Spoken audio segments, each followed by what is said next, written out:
Talufalava, this is Pacific Waves from RNZ Pacific. I'm Susana Suisuiki. Coming up. Today, we show the world that we are better than that. We must respect the democratic process. Solomon Islands elects its new Prime Minister. Also, I don't think Winston Peters should mistake the quietness of Pacific leaders. an expert says Pasifika voices must be heard in the AUKUS debate, and two of Tonga's key ministerial portfolios remain vacant.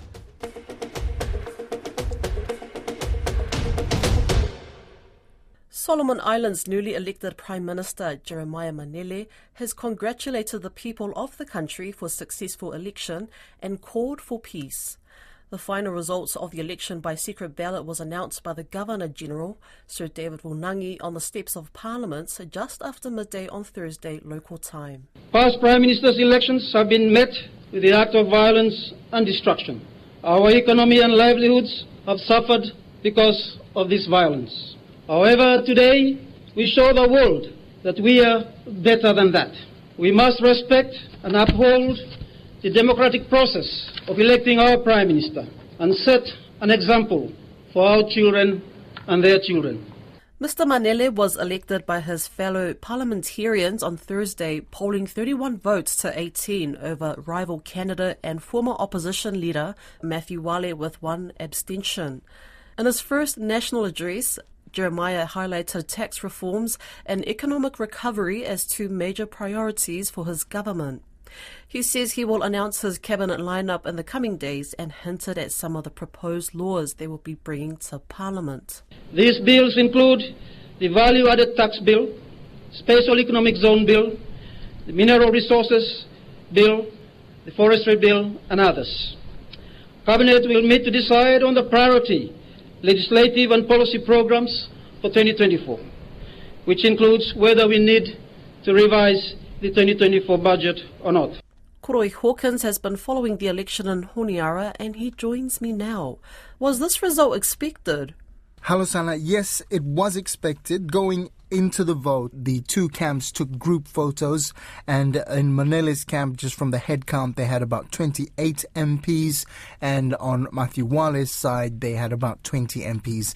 Interestingly, the final outcome, 31 to 18, means that at least two MPs had moved across overnight from Wale's camp to Mr. Manele's camp. So 31 MPs, that's about 2 MPs shy of having a really big majority in Parliament and being able to make things like constitutional amendments without the need for a vote of support from the opposition. So quite a resounding victory for Mr. Manele. What do we know about the new Prime Minister? Yes, so Jeremiah Manele is turning 56 years old this year. He's the Member of Parliament for Hograno Kia Havule constituency in Isabel province. He's the country's first ever Prime Minister from Isabel. From his home village in Isabel is Samasodu, and he made a reference to this and saying, you know, this the first son of Isabel province to be Prime Minister, quite a momentous occasion for his province. He's served as Minister of Foreign Affairs in the last government and ran in this election under the Our Party banner. However, he's previously been affiliated with the Democratic Alliance Party. He was first elected to Parliament in 2014 and was the leader of the opposition actually in the country's 10th Parliament, and he's also previously served as the Minister for Development Planning and Aid Coordination in the 11th Parliament. Before entering politics, Mr. Manele was a long-serving public servant and diplomat representing the country as chargé d'affaires of the Solomon Islands Permanent Mission to the United Nations in New York. He holds a Bachelor of Arts degree from the University of Papua New Guinea and a certificate in Foreign Service and International Relations from Oxford University. So quite an experienced politician, former public servant, and in announcing his candidacy and handing over the mantle, the caretaker, former Prime Minister now, Manasseh Songovare, said he was handing it over to a leader who'd been groomed for this position. So very experienced leader and well qualified for the role. Has there been much reaction to the outcome? What are people saying? Yes, we're seeing a lot of messages of congratulations coming in. A lot of people noting that this is the first Prime Minister from Isabel province and those kind of messages coming in. There is a little bit of a disgruntled vibe from some of the losing supporters of the losing side, also because Mr. Manele, while a new prime minister is the head of a coalition that's essentially the incumbent government coming back to power in a new wrapping with the new name, which is the Coalition for National Unity and Transformation, the former government being the DCGA. So it's kind of the former government that's coming back into power. A lot of people in the elections were sort of calling for change and actually had voted along the lines of change, with a lot of independents that had actually overthrown incumbent MPs. So about 50% of incumbent MPs lost their seats in the election. So despite that result on the voting side in the people's election, when it comes to the election of the Prime Minister, it is only the members that decide, the members that elect the leader of the country, and there's no more further participation from the electorate. And so the result will probably irk some people in Honiara, but we're yet to see how that pans out over the next few days.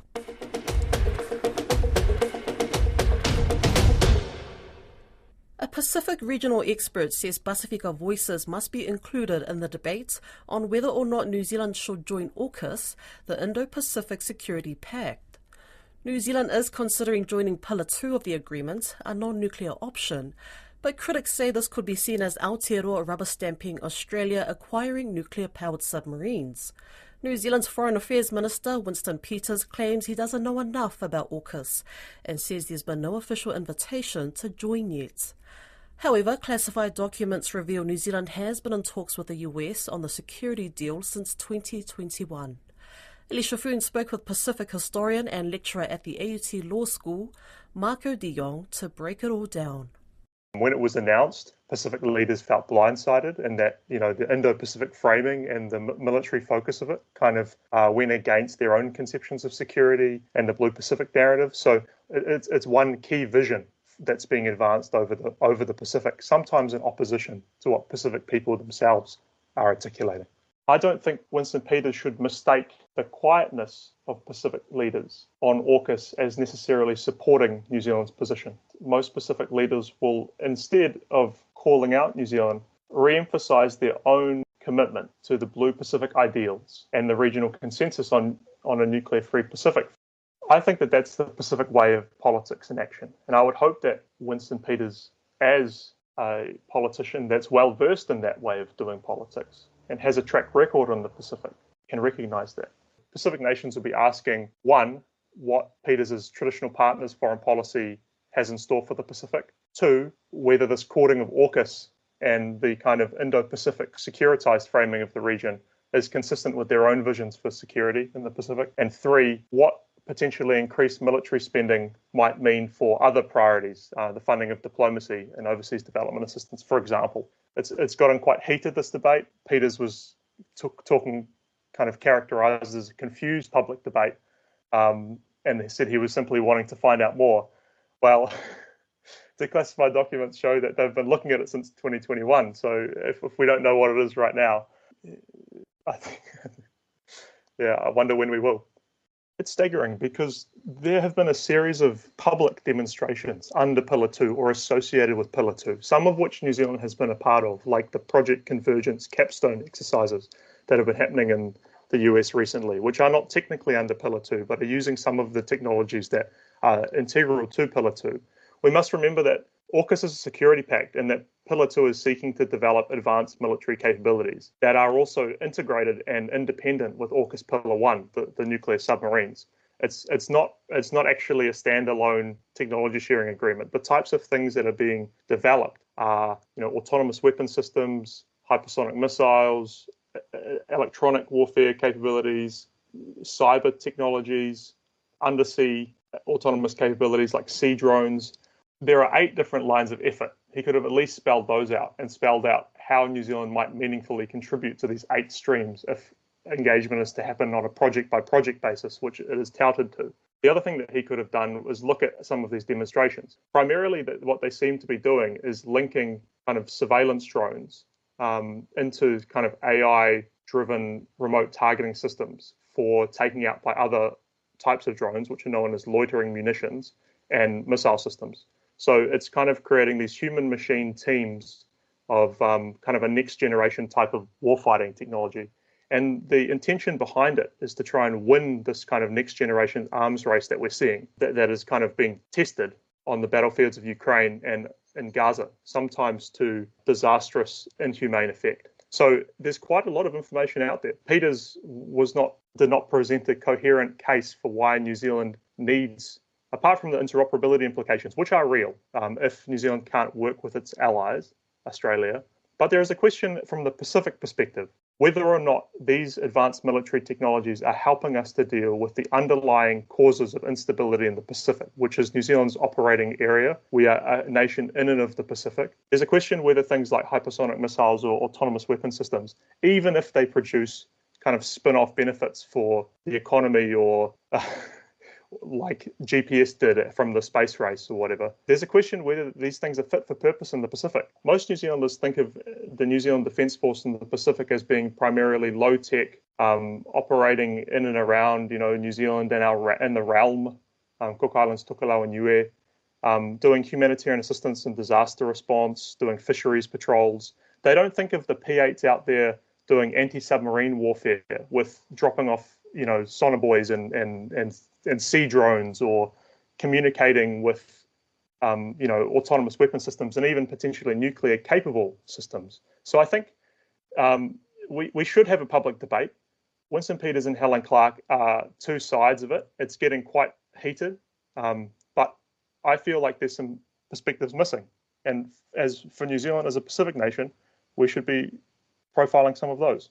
What are the impacts to the Pacific region if New Zealand does join AUKUS?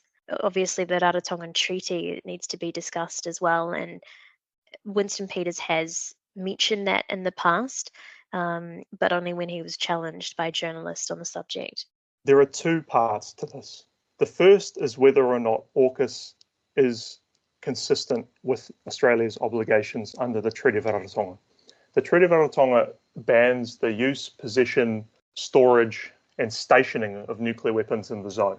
Not under AUKUS Pillar 1 or 2, but the broader interoperability that AUKUS has produced could potentially have the stationing of foreign nuclear-capable assets in continental Australia. Critics point to the development to RAF Tyndall, which is a base in the north of Australia, as kind of ushering in the permanent, quote-unquote, rotation of nuclear-capable B-52 bombers from Guam, as well as the potential for there to be nuclear-capable submarines, ballistic missile submarines, potentially operating in and out of Australian ports.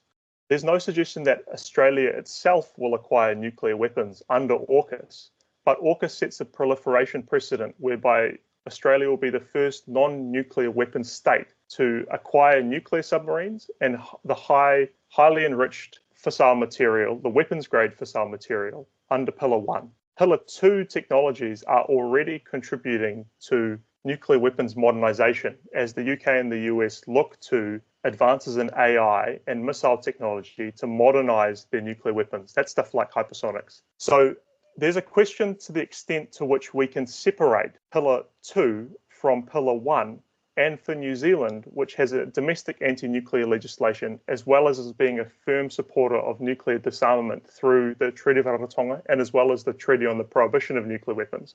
There's a question whether joining Pillar 2 would have a chilling effect on New Zealand's advocacy for nuclear disarmament.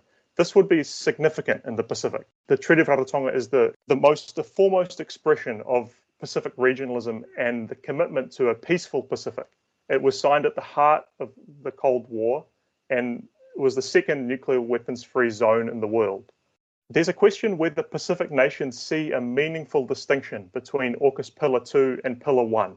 Certainly, when Inele Sopoaga spoke in Wellington a couple of weeks ago, he did not see that distinction. So that means that if New Zealand were to join AUKUS in any kind of supposedly limited capacity, there's a serious reputational risk that it could bring. The other point is that the Pacific's own security vision, which is articulated through documents like the Boy and the Bikatawa Declarations or the 2050 Strategy for the Blue Pacific Continent, is very clear that climate change remains the principal security threat. It's not clear that AUKUS does anything to meet either climate action or development needs in the region, and it could actually be creating the very instability that it's seeking to address by trying to advance this very military focus and try and secure access for nuclear submarines and market access by AUKUS powers, and not meeting the underlying causes of Pacific instability. So I think those are some, from a Pacific perspective, serious questions that AUKUS raises. And for New Zealand, that sought to differentiate its foreign policy from Australia and the other AUKUS powers and be seen to be meeting Pacific needs where they are in order to be a kind of trusted partner of first choice. I think that this is really significant and we should be talking about it.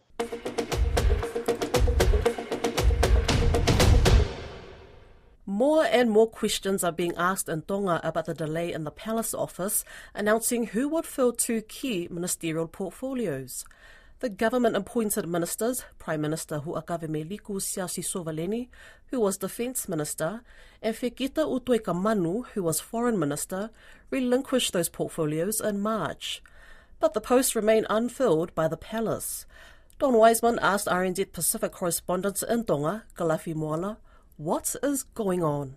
It's been weeks and weeks now since the King first let it be known that he wasn't happy with the people who were occupying two key portfolios in the government, and he essentially wanted his people in there. Eventually, the Prime Minister and the only woman Cabinet Minister resigned their portfolios, but still they remain unoccupied. What's going on? Yes, there's just complete silence with it. We, as media, have written in and called to try to get more information, and nothing from either the Palace Office or from the Prime Minister's office. I think it's just showing the real flaws in our system here, because we've been trying to be more democratic with the reform that took place in 2010. But as of now, there's been a lot of struggles and a lot of things that are unexplained.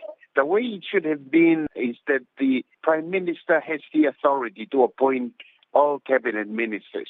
And so right now, Tonga does not have a foreign minister. Tonga does not have a minister of defense. Obviously, there must be people that are filling those roles, but it has not been revealed or told the public. There's just no accountability from our governance to the people. And that's a real concern that we have here in Tonga right now. And the people think what about it? Does it bother them? There's a lot of complaints, a lot of questions.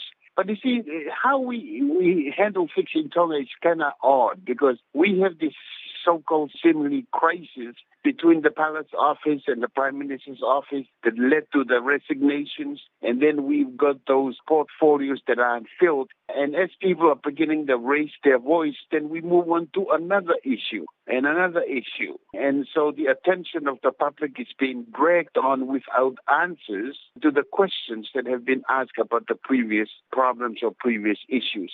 It's interesting, I think, that there was a press conference that was held by the Prime Minister a couple of weeks ago, and he was asked directly what took place. Obviously, there was an audience with the King, and that they had talked before the actual resignations. And it is interesting, the answer of the Prime Minister. He actually said that it was a private conversation between two people, and he doesn't have the freedom to reveal what was discussed in those private conversations. The interesting thing is the reaction from the public was that, hey, you are not actually private people. Here is the head of state having a conversation on policy, on issues with the Prime Minister of the country, and it's called a private conversation. And so there are a lot of unanswered questions, but that's where the public is being reacting to. How can you call it a private conversation when the meeting is between two of the most public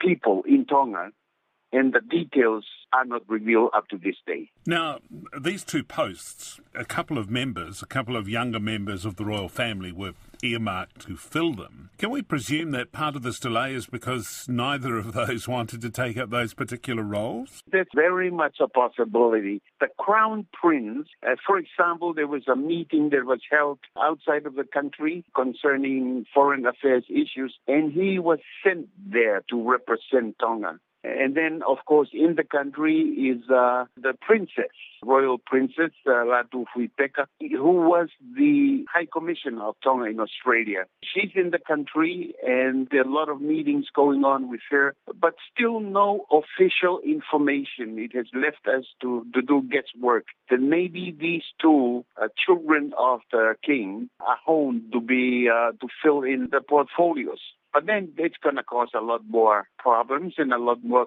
concerns, I think, from the public. Because how can you do that when it is the Prime Minister's role to make the appointments? How can the king now overrule that and appoint his own children to those positions?